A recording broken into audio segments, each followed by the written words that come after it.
What's up, Degenerate Nation? Welcome to the Big Bets on Campus podcast presented by BetMGM. This is the Friday college basketball NCAA tournament betting preview. I'm Stuckey, and joining me for today's episode are Mike Calabrese and Greg Waddell. We're going to go through every single game on Friday, or at least the ones that we know, and help you hopefully find some winners and fill out your brackets and or contests and pools. It's a beautiful time of the year. Merry Christmas, Greg. Welcome to the Friday betting preview. Can you feel the madness in the air? I certainly can. I am getting a little itchy. I feel like I've been staring at screens for about 45 of the last 48 hours, but I wouldn't have it any other way. I also want to give a shout out to Doug McDaniel. I'm wearing my Doug McDaniel NIL store shirt that I bought earlier this year. I wish him the best in his next venture into the DMV. Good luck on your visits, and thank you for all the wonderful memories for the Michigan basketball fans in this state. In home games. Calabrese, you ready to rock? I am ready to rock. I am so prepared that I can't wait to talk race to 10 market, Stetson versus UConn. No stone left unturned here in the Friday preview. Wow, I thought about betting Stetson first to 10. Is that Look at this, man. We're just on the same page. Yeah, they have shooters. UConn will probably win by 50, but lately they've been coming out slow. So, Stetson might have some weird zone. We'll get to that game.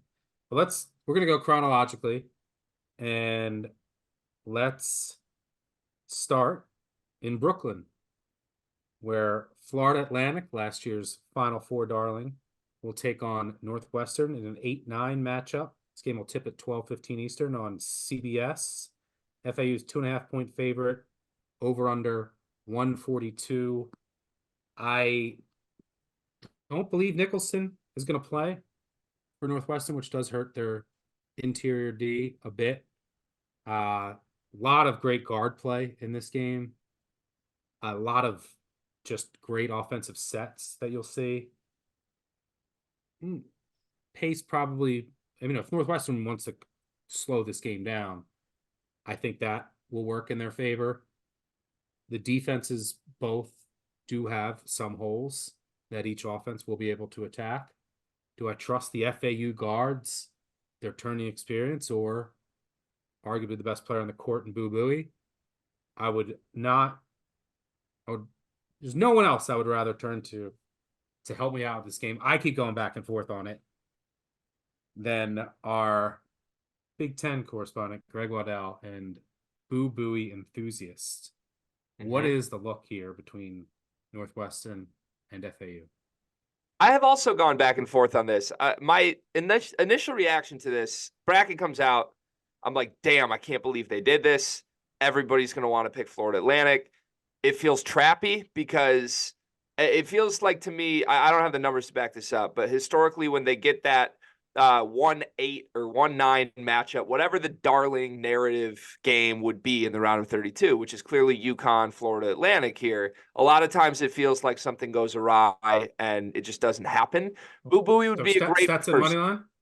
Well, yeah, right. It could be Stetson. It could be. But Boo Buie would be a great giant slayer here, or I don't even think FAU's a giant. He would just need to go out and be Boo Buie, and I think he could take care of business. There is a misconception with Northwestern. I'll say this. They have covered the spread in 12 of their last 16 games, most of those without Ty Berry. So that indicates to me they're still a little bit mispriced. Everybody has kind of written them off due to injury. I don't know that that's been accurate down the stretch of this season. With that said, I think FAU is essentially a nightmare matchup for them, given the fact that they are shorthanded. And as time has gone on, I have to put my love for Boo aside and realize that I think Florida Atlantic -2.5 is the play here. Now, listen, they've been playing Blake Smith. He's a walk-on a bunch lately. He's just unplayable. When he's on the court, it's 4-on-5. I don't think you can do that with FAU. I mean, they've got the big three of Golden, Martin, and Davis. But outside of those three, FAU's next 4 players that kind of play complementary roles on the wing would all start for Northwestern right now and probably play 30 minutes. They really miss Ty Berry. Langborg looked horrible in the Big Ten tournament game as well against Wisconsin. And Nicholson, as you mentioned, they're missing their starting center. I mean, that's 3 of their most important guys. The number that I've noticed for Northwestern since Nicholson has been out, they gave up 19 offensive rebounds to Michigan State. Michigan State's not a great offensive rebounding team. I mean, they don't have a great center. They're constantly bringing guys in and out. I think FAU can kill them there. I mean, I think Golden is probably going to get whatever he wants down low. And then lastly, Northwestern's pretty awful at guarding the 3-point line. That's FAU's best trick this year to me. If they make a couple shots early, if they get out in transition, I think there's a chance the Owls can jump on them early. If they avoid the boo-booey zone, which is a 1-possession game with 4 minutes left, I think there's a window for them to do that, and FAU should win comfortably. But God forbid, it's not going to feel comfy placing this bet, whoever you are, because Bubui is still sitting there, and he's capable of just winning this game single-handedly. Calabrese, can you help assist anybody that's conflicted on this game with any more insight? I actually have a great bet for people who are sitting on the fence. How about the margin in either direction to be 1 through 5 points? You get plus 150 on your money. FAU's been addicted to playing in close games. They've done it all season long. And I agree, if it's time for hero ball, Boo Buie can do it and keep them in the game. And it's pretty rare when you get to roll up to the bar and people ask you, who do you have your money on? I just want to see a good game, and you're actually not punting on that betting opportunity. So I think of all the games in the first round, mainly because I've talked myself in and out of both sides of this is how I'm actually going to bet it myself at plus 150. All right. Let's move on to the second game on Friday's slate between UAB and San Diego State, 1:45 Eastern on TNT. The Aztecs are a 7-point favorite here, over under 139.5. This game will be played in Spokane. I kept going back and forth on this game, but I'm starting to lean toward San Diego State. UAB is super athletic, and they have some athletic post players who maybe, Lendeborg and company, maybe they can try to help contain Jason Ledee, who's one of the highest usage players in the country and just a monster on the low block. But I think that San Diego State will ultimately control the tempo here, slow this game down, which will work to their favor in this particular matchup. And they don't turn the ball over. UAB much sloppier with the ball. And San Diego State should live on the offensive glass. Neither of these teams are great 3-point shooting teams, but you kind of need to be to beat this San Diego State defense. So, yeah, and look, I think UAB, like +7, I make this number a little higher. I think they're coming in a little inflated. Keep in mind, this team went 3-0 in overtime this season. And here's who they beat to win the American: Wichita State, South Florida, then Temple. You couldn't really ask for a better path than that. So I think UAB has entered like the trendy dog for no reason territory. But I'm not in the business of wanting to like lay a touchdown with the San Diego State offense that can go through droughts for extended periods. So I'm going to have San Diego State advancing. Probably a stay away. Maybe if San Diego State goes through a drought early in the game, look to bet them live. Greg, any 1 or 2 quick thoughts on this game? My only thought here is I don't know what UAB can do to stop Ledee. I just think, he's the star on the court. I think it's a pretty great matchup for him. To me, if I was looking for a team that could pick them off, I would like to see some sort of resistance for that. You mentioned they're going to live on the offensive glass. If he's getting second chances, I don't even know that he'll need many second chances. I think this could just be like he's pacing the Aztecs type game. I lean the under as well. Just an early West Coast game kind of jumps out at me, of a weird body clock type tip early in the day on a Thursday. I think San Diego State's going to want to slow this down and will be successful in slowing this down if they get stops early. but nothing strong for me on either side. If I was going to bet it, it would be San Diego State and the under. Calabrese. I'm just going to use San Diego State money line as a sweetener. I agree. I think they're pretty safe in terms of a bet when you look at the coaching advantage, Dutcher as a game planner, what they have with Ledee in the front court. But I agree, laying close to it, 7 points, not my cup of tea, but I still think you can use this as a tag on to a few parlays. I just want to make sure we're not skipping over Colgate Baylor, because it's an opportunity to speak my piece when it comes to the Patriot League champs this year actually being pretty fraudulent. Did I skip that game? I Is that the think next you game? did. Oh, it is. Yeah. All right. Well, let's go to that game. Baylor is this game will excuse me. This game will tip at and I agree. Ledee gets it done for San Diego State. But yeah, let's go back in time. 12:40 Eastern on True TV. My apologies for skipping this game that I do have a bet on. Baylor 13.5-ish point favorite against the Patriot League champion Colgate Raiders. This game will be played in Memphis, Tennessee. To me, I like Baylor here. A couple of reasons are about just a huge talent, athletic advantage across the board. I mean, they got 3 NBA players. You're going to get Langston Loveback, one of the best 6 men in the country. Colgate wants to work in the post. They have 2 good 5 men and, a stretch 4. But they do a lot of damage against one of the worst schedules in the country. What, like 350th maybe? And Baylor, by the way, is the number 1 strength of schedule in the country. It's not going to be as easy against Baylor, even though they grade out poorly in post defense. And Baylor's defense has kind of been fixed of late by going more zone. Colgate doesn't see much zone in the Patriot League. The only time they saw it more than 10 possessions was against Bucknell in the semis, and they looked lost. I think they scored 0.6 points per possession. I think the athleticism gap is too big. Baylor eventually pulls away from this Colgate team that they really miss Lynch Daniels. They really miss Richardson on the perimeter. This is not the same Colgate team that we've seen in recent years. And even that team lost by 20 to Texas, 17 to Arkansas. The last 4 years, they made the tournament. Adjusted offensive efficiency ranks. 2021, 53rd. 2022, 78th. Last year, 43rd. This year, 211th.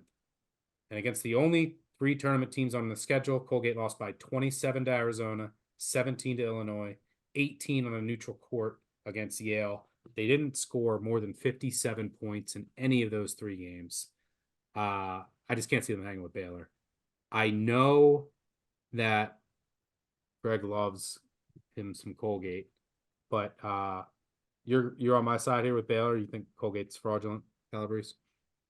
Oh, I'm, the little sliding scale where you can go alternate line. I'm going all the way as far as they'll allow me to go. Baylor laying 22.5 at plus 265. This Colgate team is going to fall down early, and the athleticism gap is so big. The shooting gap is so significant in this game. I think they're floating by on familiarity, where people see them on the bracket basically, every single year. Oh, Colgate, they've been plucky from time to time. I think Yves Misi is going to dominate records in this game on the low post. And I get Langston Loveback, arguably the best 6-man in this entire tournament. So yeah, I'm all in on Baylor to just absolutely blast Colgate out of the water in this one. As of right now, in my bracket, I got to go through all the hypothetical matchups in future rounds tonight. But as of right now, I have Baylor in the Final Four. I think Greg has Baylor going down in the first round. Anything you want to add for your Raiders, Greg? So since we last talked, boys, I have taken a couple deep breaths on this. I have tried to listen to gentlemen who I respect very, very much, which would be the 2 of you.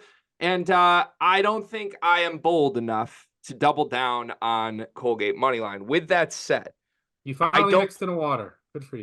I don't think this is going to be a game where they get blitzed. And for that reason, I want to play some half action here. I actually like Colgate plus 8 in the first half. And then if you really want to get spicy with this, how about Colgate halftime, Baylor full-time plus 550? Hear me out on this. My eyes have told me that for the last month, Baylor has just had slow starts every single game. I went back and checked. They've been trailing at the half in 6 of their last 8 games. Their 2 leads at the half, this is going back to the beginning of February, they were up 1 point against Kansas. They were up 2 points against TCU. They have not just jumped on a team in over a month. Hasn't happened. Now, we know that Colgate is going to slow this down. We know that they're well coached. We know that they've been here before, right? Maybe the players on this team don't have a great history of postseason success, but it's a coach who knows how to hang around in NCAA tournament games. And I think that stylistically, despite all the athleticism concerns, things that Colgate intends to do every game and has done well against Patriot League competition are things that map directly with what Baylor needs to do to win games. And I think that is a dangerous formula for a team that could hang around when you don't expect them to. Lastly, I'll believe it when I see it. I know this Baylor team is supposed to be great at shooting. I just don't think they're as good as the numbers show that they are as a shooting team. They certainly haven't been in the last 3 games. They are shooting 25% as a team in their last 3 games. Now, small sample sizes, of course. You can tell me positive shooting regression is expected, but we don't know how any of these guys are going to react in a single game, loser, go home setting, right? Ray J. Dennis hasn't been here for Baylor before. Jacoby Walter hasn't been here before. Jaden Nunn hasn't been here before for Baylor. Eves Missy hasn't been here before for Baylor. If they start out missing shots, there's going to be some guys looking around like, oh shit, here we go again. I like Colgate for that reason. I think +8 is a really good play. And like I said, a small sprinkle on Colgate halftime, Baylor full-time. I think there's some good juice there. All right, let's move on to our next game on Friday afternoon. Let's talk a little Marquette, Western Kentucky, 2 p.m. Eastern on TBS. Marquette is a 14.5-point favorite. Total sitting at sky high 159. This game will be played in Indianapolis. I can't get myself to bet this game because, number one, Kolek is apparently good to go, but how healthy is he going to be? Is he going to be limited? We don't know that. It's also worth mentioning Western Kentucky has a injury worth monitoring. Dante Allen, the Kentucky transfer, he missed the Conference USA title game. He was considered game time decision on Saturday, but I think he's a game time decision again. They need his shooting. This is a team that has some high major talent and length, and they have 4 transfers who have previous tournament experience. Dante Allen, Kentucky, Brandon Newman, Purdue, Rodney Howard, Georgia Tech, and they're big from Charleston. So, you know, that they're not going to be scared of the stage. I just don't think this is the best matchup for a Western Kentucky team that they didn't play a single power conference team all season. Its best non-conference wins were on the road against Wright State and Murray State. They also finished, you got to keep in mind, they finished the season losing 4 straight, the regular season, but they won the Conference USA title. How did they do that? They beat New Mexico State, Middle Tennessee, and UTEP. You could not ask for a better path. All the upsets happened for them. Those 3 teams have a combined 45 and 54 record. So, look, here's the thing. Western Kentucky, the reason this total's so high, they want to run. They rank number 1 in adjusted tempo, and they want to get out in transition as much as humanly possible. But Marquette doesn't turn the ball over. They don't go after offensive rebounds so they can get back. They can keep you out of transition. So I'm not sure Western Kentucky is going to be able to play their game here. Also, the sets that they run offensively, Marquette, at least metrically speaking, does a good job of defending those. And Western Kentucky turns it over. 266 in the country. That's worrisome against a Shaka Smart defense. Like, to beat Marquette, you also have to just like execute in the half court. You got to take care of the ball, which Western Kentucky doesn't do. Pick and roll defense is questionable for Marquette. Western Kentucky motion-based offense almost run no pick and roll. And then you got to find open shooters and hit from 3 against Marquette's aggressive D. They allow the 23rd highest attempt rate from distance. Well, that's just not Western Kentucky. They don't really shoot threes, and they don't do it well. So, yeah, it's hard. I just think Marquette should be able to get many more easy buckets, not only in the half court, but in transition off of turnovers as well. but I can't really bet this game because I just don't know how healthy Cole's going to be. I don't know if Dante Allen is playing. So yeah, and West Kentucky also allows a high volume of threes. Marquette could get red hot from there, especially if they're healthy. So yeah, this is a pass for me, but I will not entertain the thought of Marquette getting upset here. Greg, anything you want to add? I think the number's right, and for that reason, it's a stay away as much as I would like to talk myself into Western Kentucky here. I'll say this. I'm worried about Tyler Kolek, and I am going to avoid betting this Marquette team until I see what he looks like in this game. But this is how their season ended last year, boys. Like, Tyler Kolek had a finger injury or hand injury, whatever it was, and I mean, just kind of bowed out very quietly against the Michigan State backcourt in the round of 32. I like guys that, if you're a star player, I like to see guys play basketball if you're supposedly healthy, and no disrespect to him trying to get healthy, but when you've shut it down for multiple weeks, I don't think it's the easiest thing to flip a switch and turn it back on, given the way last season ended. The only other note I have, Christian Lander's been coming on and playing pretty well for Western Kentucky lately. It was a guy, a really talented recruit, started at Indiana, just was unplayable and missed a portion of the season in February. He's back. He's had 3 straight games in single digits. So even if, or in double digits, excuse me, if Dante Allen is out, I think that Lander might be able to step up and at least hold serve. But I don't know. There's a lot of guys on Western Kentucky. This is kind of a homecoming game for, too, in Indy. A couple of Indiana-based kids, Brandon Newman, homecoming game for him. But I don't know. As much as I want to talk myself into him, I think I'm going to stay away. Calvary, anything you want to add before we move on? Yeah, there's 32 games in the round of 64. You don't have to bet every single one of them. I'm probably going to do that, except for this game. This is the one game where I'm like, I just need to see what Kolek's looking like. I may hop in live in that case, but it's more educational for me in terms of who I'm going to play or who faces Marquette in the round of 32 and if they're dealing with a full deck or not. Yep. All right, let's move on to Yale, Auburn. Auburn, the 4 seed, taking on 13 seed Ivy League champs, 4:15 Eastern on TNT in Spokane. Auburn 12.5, 13-point favorite here, over under 141. Greg, you gonna make a case for the Bulldogs? I am. I got to do a preview with Kevin Sweeney, not to name drop, but Sports Illustrated Zone, and we were previewing this game this afternoon. And he loves Auburn. He's all over him. He has Auburn in his national championship. And I came into this and I told him, listen, I couldn't be selling Auburn stock more. I need you to convince me in these next 10 minutes. Tell me why this team can make it all the way.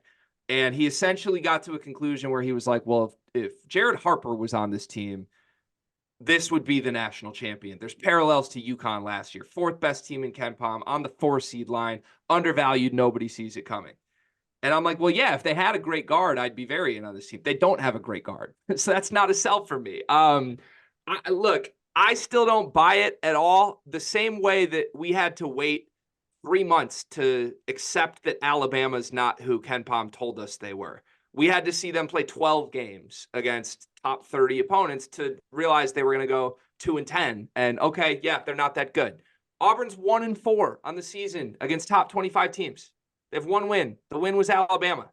That's their best win. They haven't beaten a top 10 team. Alabama's not nearly as good as we thought. And they didn't pass any other tests in SEC play. And there's a lot of stinky teams at the bottom of that league. Look, I do think Auburn is talented. They're very good. They can cause problems with their athleticism. Broome is going to be the best player on the floor. But to me, they really are kind of like the bullies who kind of get bullied if they go up against somebody their own size. Now, the elephant in the room is Yale's not necessarily their own size, but Danny Wolf is a guy who's going to be a high major center. He's a guy who can stretch Broome out and take away one of the most critical elements of this Auburn defense, which is Broome's shot blocking, just hovering by the rim. I think on paper, the matchup is a good one for Yale because him dragging Broome out, Wolf dragging Broome out, is very good for what they want to do offensively. The key number for me here is the tempo. I have a number of possessions I'm looking for. 67 possessions. If Yale can keep this game under that number, we know Auburn wants to get out and run. Yale wants to keep it under. Yale's 11-4 outright in games under that number. They were able to keep it under that number against Kansas. They were in that game down the stretch. It was a close game. They were not able to keep it under that number against Gonzaga. Gonzaga opened up a lead. didn't have a good chance late. Auburn is just 3-3 this season in games under 67 possessions. I mean, they force tempo. That's what I'm looking for.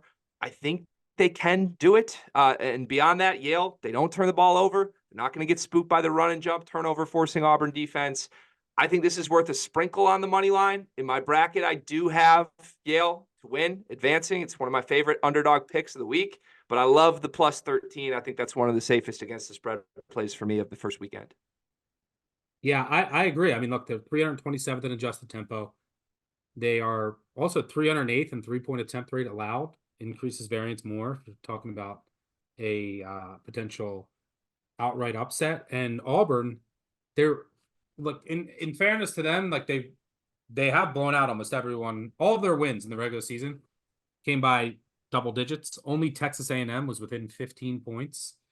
But I think when Auburn's good, they're really good, especially at home, and they get these huge blowouts, which I think are have artificially increased their metrics and analytical profile, similar to what we saw at BYU. Remember BYU earlier in the year? And this Auburn team has looked so good lately. I think this is the peak of the market. You're selling high on Auburn. Since February 1st, they're shooting 39.5% from three. They're not a 40% three-point shooting team. Prior to February 1st, they were 33%. So there's some looming regression there. Yale also is great on the defensive glass. They don't turn the ball over, and they don't foul. And like Auburn's really good in the offensive glass. They're really good at getting to the line. So, yeah, and they're really good in transition. Yale's going to slow this game down. They're not going to turn the ball over. They're going to run good offense. And what you ultimately need to do, and look, they have a couple players, Poulidakis and, I always get his name wrong, Poulakidis, and who's the other kid? Mahoney, who can get white hot from three. But Yale does want to get to the rim, and they want to run a lot of stuff to the post, which isn't going to necessarily work here against Broome. Against Auburn, you're not going to really get threes, and you're not going to get anything at the rim. What you need to do is hit. Now, Yale's going to have to hit some threes. They're going to get looks, but you're not going to get a ton. You got to hit mid-range jumpers. So you can work to the post, cutting action, which you can get Auburn on with their aggression. But you got to hit mid-range jumpers. And I think Yale can do that here. Auburn allows an extremely high mid-range percentage or frequency. They're really good defending it. But Yale has Mbang, Noling, who can operate there. They're 81st in mid-range field goal percentage. That's what you need to do. The one thing that does scare me is Yale gets no second chance points at all. Now, that's good because they're going to slow the game down, right? They're not going to let Auburn run in transition. They're 351st in the country in points off of offensive rebounds. And that's like an avenue where you can get offense against Auburn because they're aggressive, so they get out of position.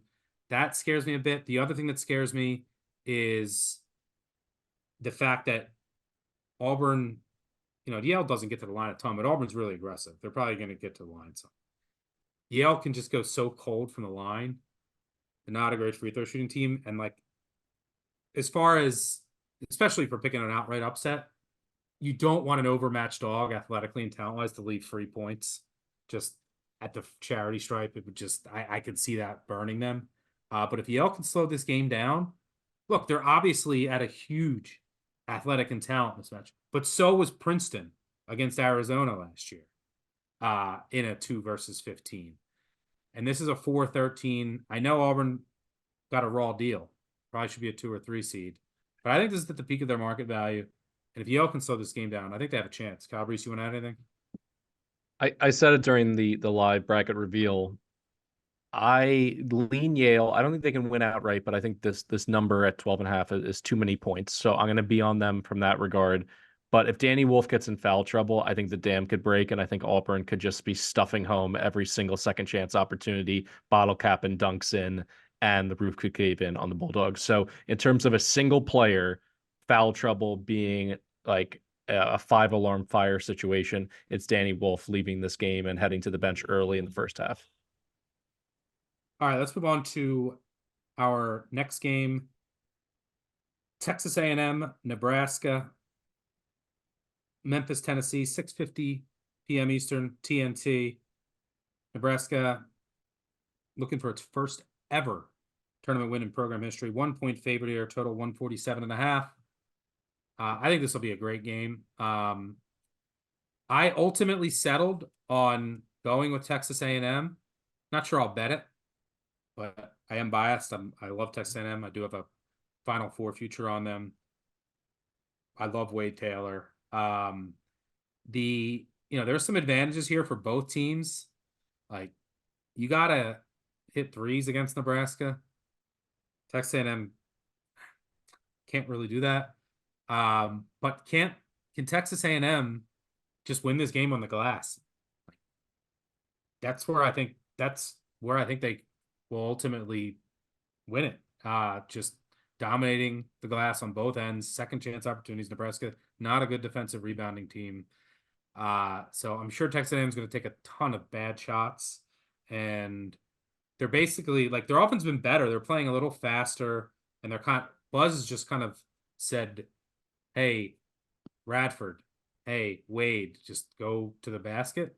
And I will say, Obaseki, his emergence has really helped on the offensive end as well. But it's still a bad shooting team. You got to be able to shoot against Nebraska, but you also can offensive rebound. I think that's the difference. I think Texas A&M gets done, but I think this will be super, super competitive game. Greg is our Big Ten correspondent. Do you agree or disagree?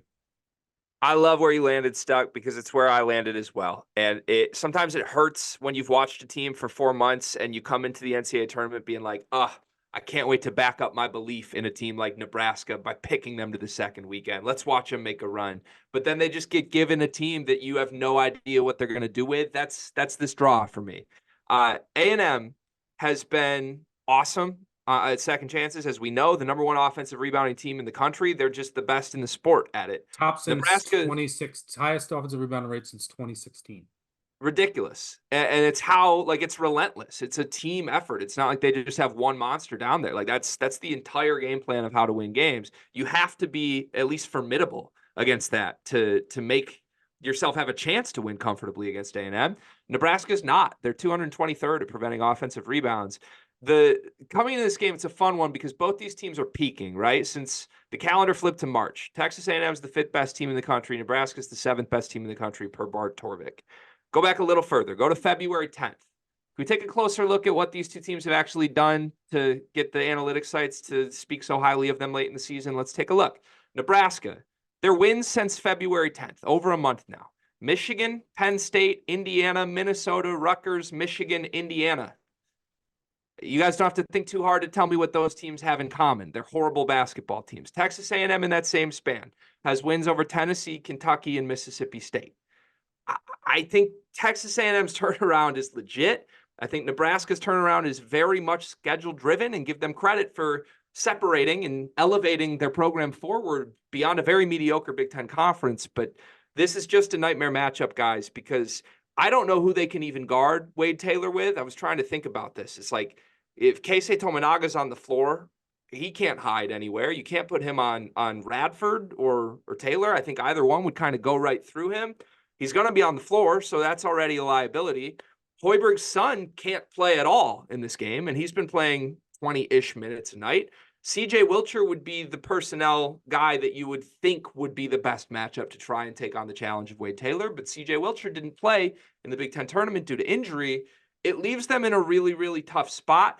And when I think about what Nebraska has done well defensively this season, it's been when they've thrown unorthodox looks at teams that are usually post-oriented, right? Like they had a great game plan against Zach Edey. They've had some weird switchable things, some zone looks that Hoiberg's unrolled against teams in the Big Ten that like to play a more plotting style through the post.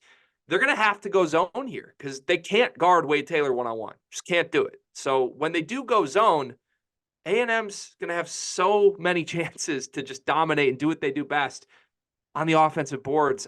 I think it's a complete nightmare matchup. I have to take the Aggies catching a point here. I wish it was plus money on the money line. It's essentially a pick 'em, but I think there's a lot of value here on A&M.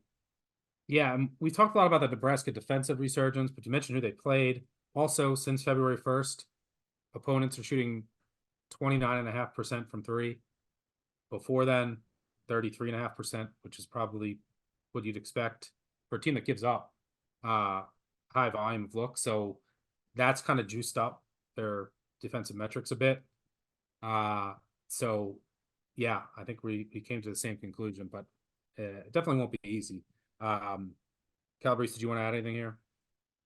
I like Nebraska, just not at this number. I don't think they should be laying points for a lot of the reasons that you guys are laying down. So I'm going to look for them live. If A&M gets lucky, makes their first two triples, and I can get 3 or 4 points, I think Nebraska is a lot closer to this team in terms of having the offensive firepower to shoot from long range and get back into it. If it goes the other way and A&M, like basically Nebraska packs it in and says, beat us from long range, good luck. You know, I've seen enough of A&M this year. Yes, they've had a few fluky games where they've made threes, but for the majority of the season, they're not a very good shooting team. So this is a pass for me, but a live look if I can get Nebraska in, let's call it the first 5 to 6 minutes of the game, instead of laying points, catching 3 or 4. All right, let's head back to Brooklyn. Vermont, Duke, 7:10 Eastern on CBS. Duke, 11.5 point favorite here, total 132.5. Vermont have, profiles as a team that could potentially pull off an upset like this. We saw Duke go down to Lehigh and Mercer in 2012 and 2014 as a top 3 seed. Could they go down as a top 4 seed here? Potentially. Vermont is going to slow the game down regardless of who they play. This game's going to be super slow paced. They're 349th in adjusted tempo. They never turn the ball over, 11th in that category, and they never go after offensive rebounds. Bottom 20 in that department because they want to get back in trend, want to get back on defense and prevent transition opportunities at all costs. And by the way, Duke doesn't want to play fast. So this game should be played completely in the half court. And Vermont chucks up a ton of threes. 35th in the country in three-point attempt rate. Slow pace, half court game with a lot of threes. Now, they're not a great three-point shooting team. So, that's not ideal. Duke is. So in a game where you're hoping for 3-point variance, you're definitely the underdog to, make more or make them at a higher clip than Duke. But this is what you want as an underdog. Half-court game, 3-point variance. And you hope you get Matt Veretto back. I think they need him. He's a capable shooter that they need at full strength. But the Vermont defense is legit. They have 2 bona fide, defenders inside and out that could play on, are high major defensive caliber players. Bogues struggles at times on the offensive end, but can blanket on, blanket guards on the perimeter. If you're looking for comps, by the way, Vermont, they did beat a pair of top 100 tournament teams. They beat Yale and Charleston on a neutral court, but they did lose by 22 on the road to Virginia Tech. It's a bit concerning, another ACC team. The question for me is, this Vermont defense, if they're hitting threes, their defense is going to keep them in the game. If they're not, and I think that they can match up with a lot of what Duke does. Filipowski is the roll man. I wrote about this in the upset. Does worry me. I don't know who can really guard him in that role. But can Vermont avoid the long droughts on offense? Like, that's what worries me, because you watch them even in the America East, and this is a big step up. They're going to be at a big talent disadvantage. They're going to be at a big athletic disadvantage at a number of spots in the perimeter. And if they go on long droughts, they're not going to be able to recover. Can they do that? It's tough. I wouldn't hate anyone picking Vermont to win this game outright. I might bet them. Calabrese, can you sway us one way or the other? Yeah, I think this actually plays into Duke's hands here. When you look at some of the metrics that measure, pace, playing faster, playing slower, they actually rank 7th nationally in slower than normal games, according to Mia. Vermont, as you Their mentioned. worst games this year have been teams that have cooked them in transition, right? Exactly. And Vermont's not going to do that. They're 349th in adjusted pace. Duke also didn't look past teams that they were supposed to beat down the stretch. They're 4-1 in their last 5 as double-digit favorites, so they maintain their focus in that regard. And I agree with everything right up to the point where you say the Catamounts shoot a lot of threes. They don't make them. They're 200th in three-point percentage. So I think in terms of them hanging around, they got to make 10 threes in this game. And I'm just not banking on it. Having watched them play a decent amount this year, they just don't have that knockdown shooter. It kind of reminds me a little bit of the Colgate comp, where it's like, where are the shooters that we've been, accustomed to seeing? Usually Vermont had 2 or 3 guys who could really scare you or get hot. And then also just in terms of momentum, Duke has solidly entrenched themselves as a top 10 team since February 1st. They have the offense to beat really good half-court defense and crash the glass if their shots aren't falling. So I'm fine laying the 11 here. This is not a vintage Vermont team, in my opinion. I think you saw it with their struggles in the America East. I know that their overall record looked great, but they had some dicey moments along the way. So I'm going to go ahead and fade the Catamounts. Greg, any thoughts here?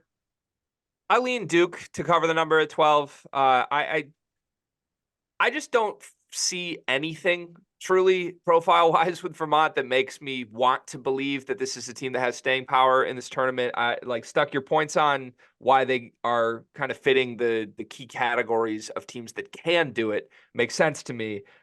Until you talk about how they're not a good shooting team, and there isn't an offensive player I can really believe in as the engine of the face of a team that's going to go beat Duke. Duke's been awesome against non-power conference schools this year, by the way, 7-0 all blowouts this year against and they played a couple teams that aren't horrible, like LaSalle, Hofstra are not terrible basketball teams, and those were not competitive games. Obviously this game isn't going to be played at Cameron Indoor, but you look at what's went wrong for Duke too, right? They haven't lost 2 straight games to end the season in a very, very long time. That NC State game was just weird. They couldn't hit a shot. They shot 5 for 20 from 3. It's just one of the best 3-point shooting teams in the country. They shot 57% from the line, didn't get to the free throw line much, only 14 attempts. The notable thing from that game was not that they couldn't make a shot, not that they lost to me. The notable thing to me was Shire really condensed his rotation in a must-win game. And I liked that a lot because we didn't have to deal with 20 Ryan Young minutes for no reason anymore. We got the 5 stars who are all next-level players playing 34 to 40 minutes. I actually think that bodes well for the NCAA tournament here. So I like Duke. I don't love against the spread, but I am going to be playing just a unit on -12. And if you're looking for any crazy long shot, something to juice up a number, I think Duke money line at -850 is not a bad juicer. All right, let's move on to what should be a much more exciting game. We just talked about a total of 132.5. Well, how about a total that is now sitting at 173.5? The highest since at least 1995 in the NCAA tournament between College of Charleston and Alabama. Alabama, 9.5-point favorite here. This game will tip at 7:35 Eastern on True TV in Spokane. This is the 3-point variance game. It's 3-point variance bowl. Both these teams want to play super fast, chuck a ton of threes. If Alabama's off from 3, then they could lose this game because there's 2 defenses with major holes. And if you look at kill shots, runs, these 2 teams are right up there. So this is I bet Charleston plus 10.5.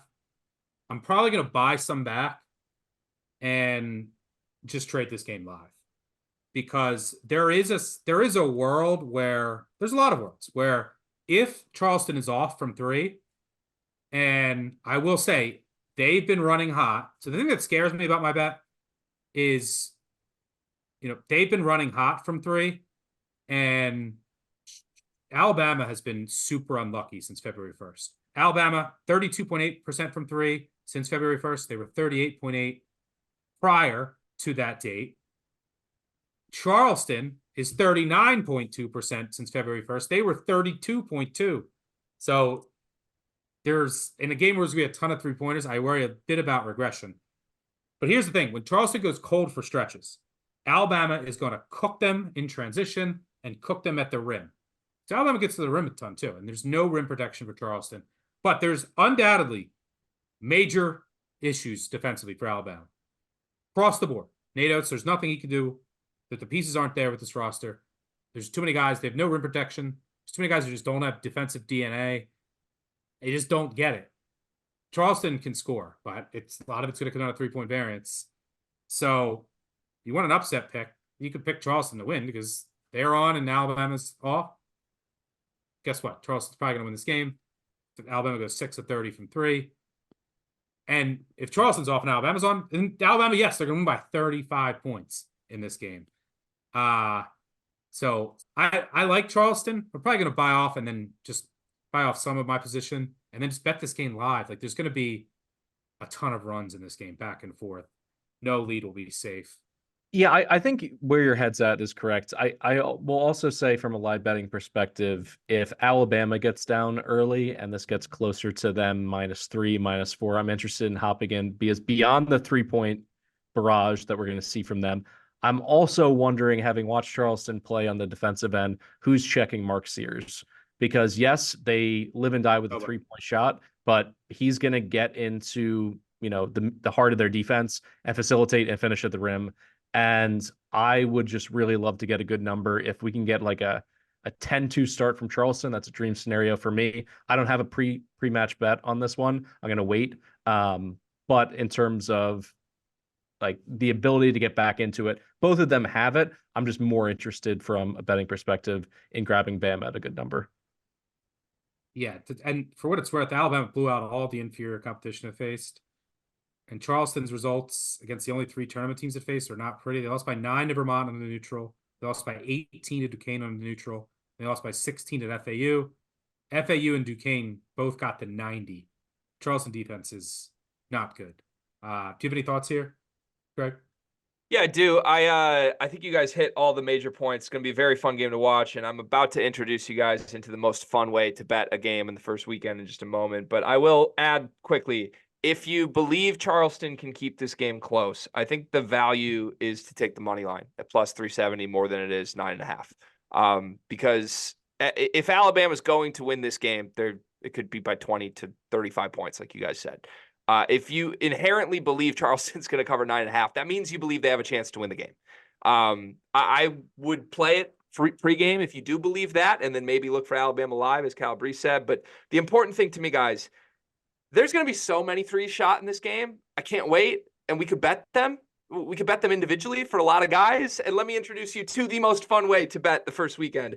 I'm taking 6 different player props in this game to hit the over at a plus number on 3-pointers made in this game. A couple that I like: Rain Smith over 3.5 plus 114. Mark Sears over 2.5 threes plus 114. There's 4 other guys between hitting 1 and hitting 3 threes at what we need at a plus number. Hope you hit 3 of 6. You cash out in the green. Hope you hit 6 of 6 because this game might be insane. Rain Smith, by the way, in his last 5 games, has shot 15 3-pointers in a game twice. That's absurd. Like, he might shoot 23 3-point attempts in this game against Alabama. And if they're going in, I mean, what an entertaining watch. Just for my heartstrings, I'm going to be playing a small number on each of those. I think it'll be a really entertaining one. All right, we teased this game earlier. Stetson, UConn, 2:45 Eastern on CBS. UConn 26.5-point favorite.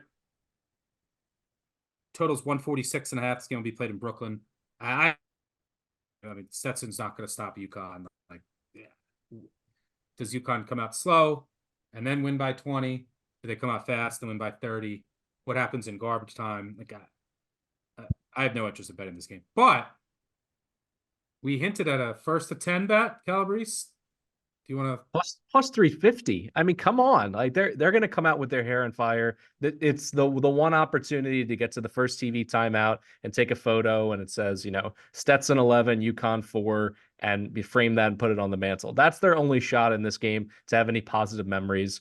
And they play at such a breakneck pace, and they have the guard play to put the ball in the basket. I mean, they just had a guard put the whole team on his back for their tournaments. So it's not like we're inventing March heroes. There's already one that exists for the Hatters. So I'm going to go ahead with that. I think that's the best way to play it. And also that's the entirety, like we're talking 5 to 6 minutes in real time. That's the max amount I want to watch this game in the first place. So I'll go ahead with Stetson here. Greg, quick question to you before we move on to the next game. Who has a better chance to beat UConn, FAU or Northwestern? Like, FAU has more talent, but they're probably going to play fast. Like, Northwestern. I think it's Northwestern. I think it's Northwestern. Yeah, for that reason, Northwestern would slow it down, and Northwestern doesn't get blown out. You can go through their losses, like every single one is single digits. They do such a good job of making the game be played in quicksand and drag you to the boo zone where it's your best player versus theirs. Also, again, shout to even Evan Maya, but the Northwestern is elite. They're top 10 in the country in opponent adjust metric. Florida Atlantic's a little bit worse than that, so I think they would elevate more than FAU would. All right, let's move on to Memphis, Tennessee for a 6-11 matchup between Clemson and New Mexico, where the 11 seed is favored. Another committee special. The Lobos are 1.5 to 2.5 point favorite. This line's kind of floating all over the place. Total's 152. This game will be played on True TV. I went back and forth on this game. Now, this is like, first of all, is it the old Mountain West? Like, we can't trust them? If that's the case, just bet Clemson. But this is, hey, Clemson can't guard New Mexico's guards, but like New Mexico can't really guard Clemson's bigs. I'll trust the non-Mountain West team and the bigs and not the jump shooters here. But it's close. I mean, I could see it going either way. Greg, do you have any thoughts here?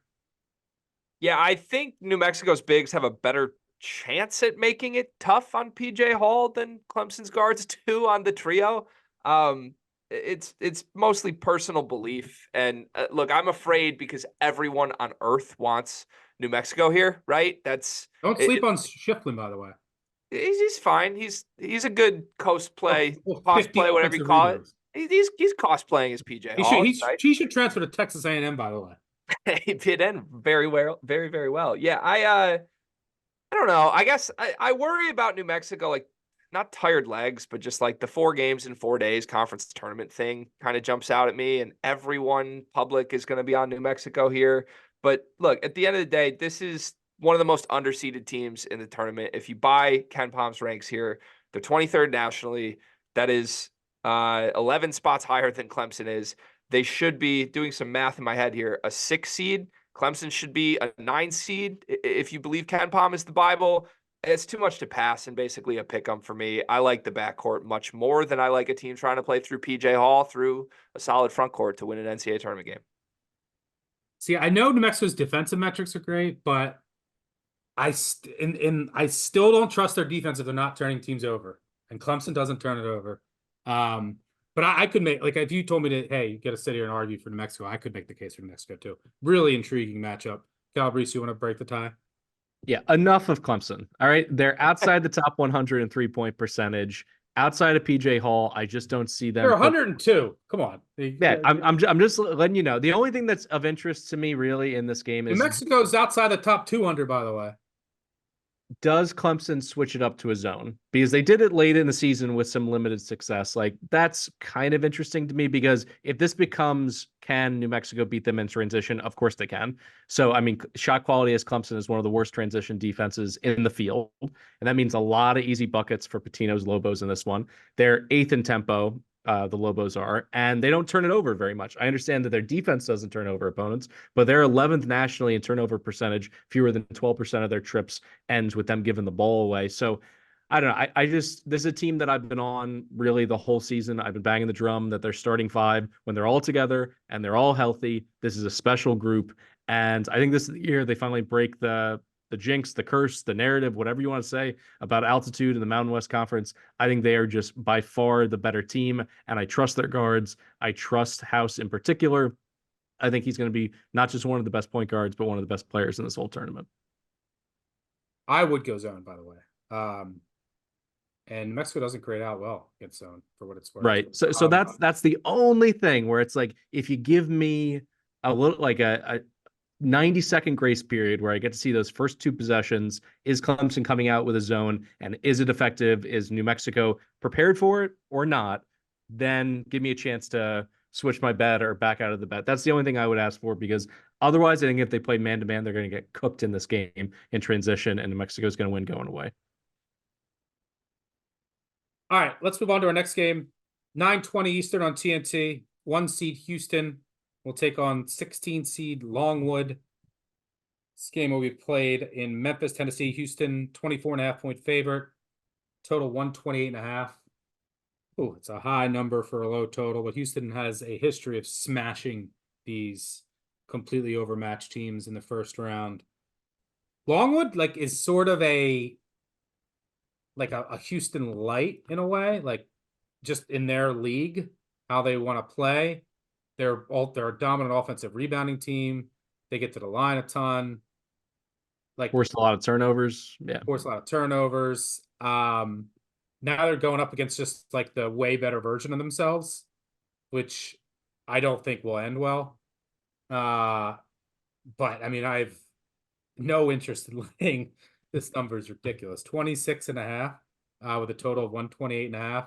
Houston also might be like, hey, we might have to deal with Wade Taylor or Nebraska. We have injuries and depth questions. Like, they're not going to be pushing this to the end. But maybe they're pushing to get a big lead in the first half. Does minus 15.5 in the first half interest you with the Cougs? Because they did lead the nation in scoring margin in the first half at over 10 points per game. I like it. Is that your angle? That is my angle. I do think because of their injuries, a little bit of rest for Roberts, a little bit of rest for Francis. I think they played less than 30 minutes combined in that last game against Iowa State. They're going to bully Longwood. They're going to get second chance buckets. Zapala is the only quality big for the Lancers, but he only plays 16 minutes per game. So I don't think he's going to be a difference maker at 7 feet.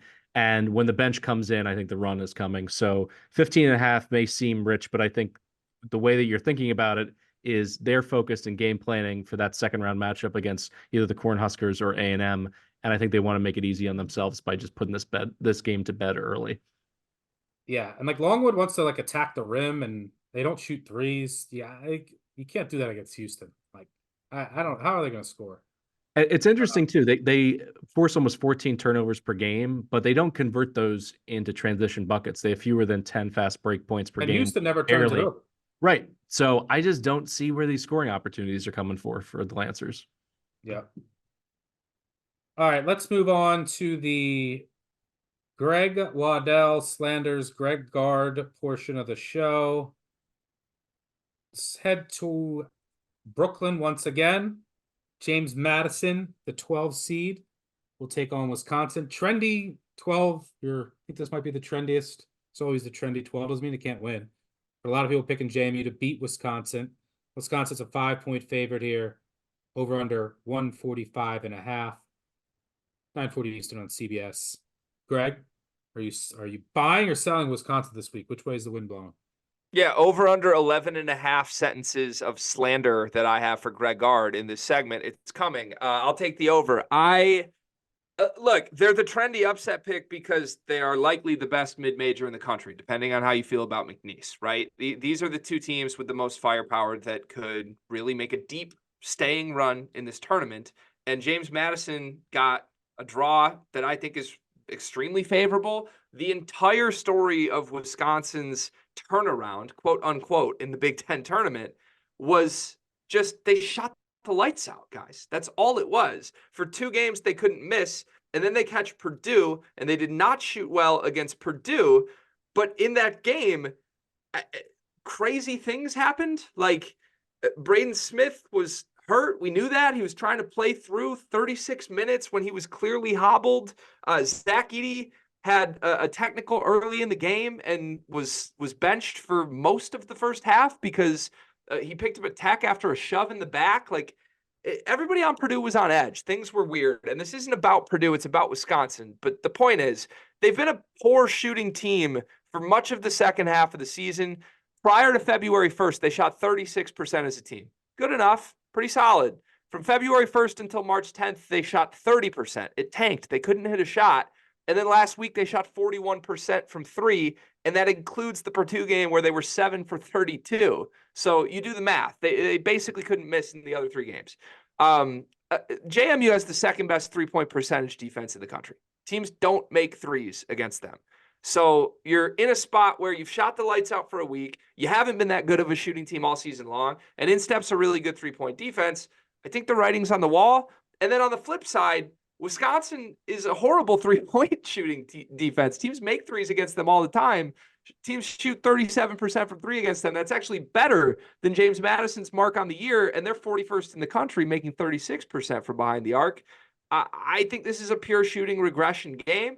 I think the big question for JMU, if you're looking for a reason to be skeptical, is can they hang with AJ Storr or not? Because Storr really went through the motions in Big Ten play. For much of the season, he was kind of just coasting, looked like he was putting an audition tape together for the portal.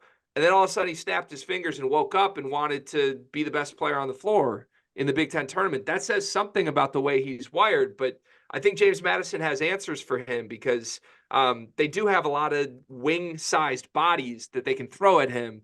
And Terrence Edwards is a dude. Like that's a dude who will embrace a challenge head-to-head with AJ Storr. And I wouldn't be surprised if he wins it. So I'm on the Dukes here. I like them +5. I like them on the money line. I have them winning this game. This is a classic comeback to earth shooting performance spot for Wisconsin. Reese, any thoughts here?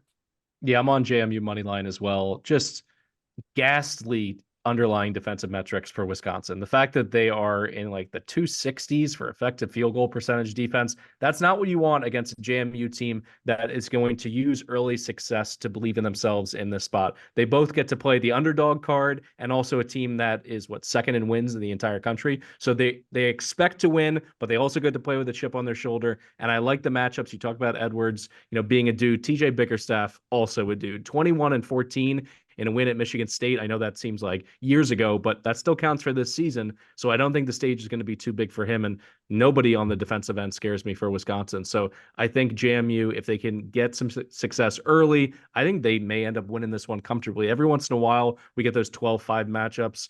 I'm thinking like Oregon State when they were at 12, a few years back, they just blitzed through, early in games and then just ran away with things. I think we could see something similar here with the Dukes. All right, good stuff there. Let's move on to Indianapolis. 9:55 Eastern, TBS, TCU, Utah State. TCU out to a 4.5-point favorite here. We got the Mountain West thing. There's no altitude advantage for Utah State here. This line's getting crazy. I might have to put a bet in on Utah State. Neither of these defenses can defend at the rim. TCU wants to get to the rim a ton, but I trust great Osibor, to get easier buckets. And what does TCU want to do? Get out in transition. Utah State never lets you get out in transition. I didn't want to bet Utah State, but at 4.5, this line's getting a bit too crazy. Greg, any thoughts here? The line feels 2 points off to me. I would have expected 2.5. And I don't want to bet this game, but I feel forced because of where that line's at. It's +154 on the money line as well. I think it's worth a small unit play. I think Utah State has the best player on the floor. You mentioned the matchup reasons to like Utah State here. It's a total toss-up game to me. Anytime you're catching +150 or higher and 4.5 points in a game that feels like a toss-up, take the underdog, take the points. Don't overthink it. Reese, you want to add anything here? When this matchup got released, I was like, oh, it's a bummer. I wanted to play Osibor at least once in this tournament, and I can't do it because they're going to be the favorite. Just kidding. They're catching 4.5, so I'm happy to take those points. I think it's a one-possession game, comes down to the wire. So, yeah, this is off by 2 or 3 points. All right, and let's finish things up with another Calabrese special in the West Coast Conference. We have St. Mary's, a 5.5-point favorite over upstart Grand Canyon, the Lopes. This game will be played 10:05 Eastern. Late tip on True TV in Spokane. Total 131.5. This be a battle of who can control tempo. Calabrese, you gonna make a case for the Lopes? Yeah, let's go with the Lopes money line. Solid defense from Grand Canyon, 40th in Evan Mia's rankings. But March is all about guard play, and the Antelopes have two extraordinary perimeter weapons in Tyon Grant Foster and Ray Harrison. As a duo, they average 33 points per game. They can get opposing defenders in foul trouble. They attack, attack, attack. They get to the line a ton. I like that as a stability in terms of their offensive, flow, and they don't necessarily are tethered to the 3-point shot falling, so they're going to be able to score against St. Mary's defense. That is very good, but this team, both defensively and on the glass, took a step back when they lost Joshua Jefferson in the middle of the season, and I think they're vulnerable. And when you look at Mia's opponent adjust metric, when they played the best teams on their schedule outside of the Zags, they were one of the worst teams, underperforming teams in the entire country. In the field of 68, no one is worse in this metric when it comes to their play slipping against quality opponents. So the Gales, I think, are on upset alert in this game. I think it's the right kind of matchup for Grand Canyon. And with Alabama and Charleston also in that pod, I think the Antelopes are an interesting play at 5-1 to make the Sweet 16 as well. I just really, really love Tyon Grant Foster. The whole country is going to get used to this guy really quickly because he's going to go from an unknown quantity. He started his career at Kansas. He's a high, talent, power conference talent. He had some health issues. He transferred multiple times, and he's finally found his home. He is going to ball out in this tournament. He is a highlight reel dunker as well. If he gets a highlight reel dunk early and they start feeling good about themselves, I think Bryce Drew's team could win this game by 5 or 6 points. It's not necessarily just going to take a buzzer beater to steal a game from St. Mary's, who for the most of the season has been a top 25 team and worthy of all of the flowers that they've been getting. But at this point, with their depth concerns in their front court, if Mitchell Saxon gets in foul trouble, it could be curtains for St. Mary's. And Grand Canyon gets everyone in foul trouble, which is very problematic here. And by the way, St. Mary's, I do agree. They're going to miss Jefferson a ton in this matchup. And I like Grand Canyon here. Keep in mind, St. Mary's still been very good. But since February 1st, 43.2% from three. You know what they were before February 1st? 32%. They've shot 11% higher since February 1st from three. The other tournament teams who have had, that's the highest jump of any tournament team. Major regression looming. Grambling is at plus 10.7. Longwood is at plus 7.9. They've gone from 31 to 39. Nevada has run really well. They've gone from 33 to 41.2. And maybe not so good for you guys, JMU has gone from 33.9 to 41.1. But St. Mary's, 43.2%, they're eventually going to miss. Greg, any thoughts here to close this out? Yeah, just a quick counterpoint. What if they don't miss? And they won't. I really listen. I'm suckered into the narrative of this team, which you should probably listen to these guys who brought you a bunch of numbers on why you should trust that Grand Canyon's a really good bet here. I agree. On paper, there's a lot of reasons to believe that. Tyon Grant Foster's a dude. I get it. St. Mary's last year, I thought, was the closest team to UConn that they played along the way to the championship game. That can't get out of my mind. And it ended up being a 15-point loss. St. Mary's had that injury halfway through the game. Dukas hurt his back, and it flipped, right? It was a dogfight through the first 20 minutes of the game against the team that ended up waltzing to a national championship. They bring back almost everybody from that team last year.